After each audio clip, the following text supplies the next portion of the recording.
Hello viewers, বিনোদন জগতের সকল খবর নিয়ে আপনাদের সাথেই আছে সারাদিন নিউজ। অস্ট্রেলিয়াতেও রেকর্ড গড়ল সাকিব খান। দেশের সীমানা পেরিয়ে এবার আন্তর্জাতিক অঙ্গনে মুক্তি পাচ্ছে সাকিব খানের নতুন সিনেমা তুফান।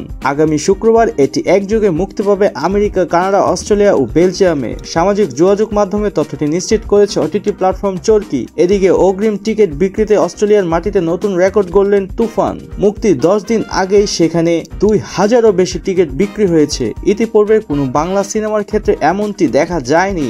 এর আগে দেশটিতে সর্বোচ্চ টিকিট বিক্রির রেকর্ড ছিল রায়হান রাফির পরান সিনেমাটি। অগ্রিম বুকিংয়ে টিকিট বিক্রি হয়েছিল 800টি। সাকিবের এই নতুন মাইল ফলক ছোঁয়ায় বেশ উচ্ছ্বাসিত বঙ্গ ফিল্মের কর্ণধার তামিম মান্নান। ভারতীয় এক গণমাধ্যমে তিনি বলেন, মাতৃভূমিতে না থাকলেও বাংলা সিনেমার প্রতি আমাদের আবেগ অটুট রয়েছে। তুফানের অসাধারণ সাফল্য আমাদের এখানে ভালো মানের বাংলা চলচ্চিত্র প্রদর্শন অব্যাহত রাখতে অনুপ্রাণিত করেছে। একই সঙ্গে মুক্তি পাওয়া অন্যান্য ভাষায় চলচ্চিত্রের বিপরীতে তুফানের প্রদর্শনী কিছুটা সীমাবদ্ধ। তা সত্ত্বেও মানুষের কাছে গ্রহণযোগ্যতা এবং দ্রুত টিকিট বিক্রি সিনেমাটির গুণমানের প্রমাণ, যা অন্যান্য ভাষায় চলচ্চিত্রে সবসময় দেখা যায় না। শেষ পর্যন্ত কোনো সিনেমা ভালো হলে বাংলাদেশের দর্শকরা সেটাকে সমর্থন করে। আমাদের পুরো যাত্রা জুড়ে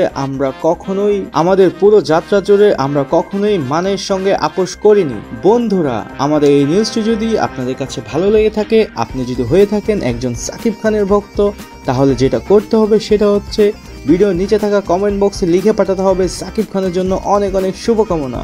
এবং ভিডিওটি ভালো লেগে থাকলে অবশ্যই লাইক করবেন, বন্ধুদের সাথে শেয়ার করবেন, যাতে আমরা আরও বেশি অনুপ্রাণিত হব আপনাদের জন্য আরও ভালো ভালো নিউজ উপহার দেওয়ার জন্য। এবং এখনও যদি আমাদের চ্যানেলটি আপনি সাবস্ক্রাইব করে না থাকেন, সাবস্ক্রাইব করে বেল বাটনটি আলতো করে টুকা দিয়ে যাবেন। ধন্যবাদ।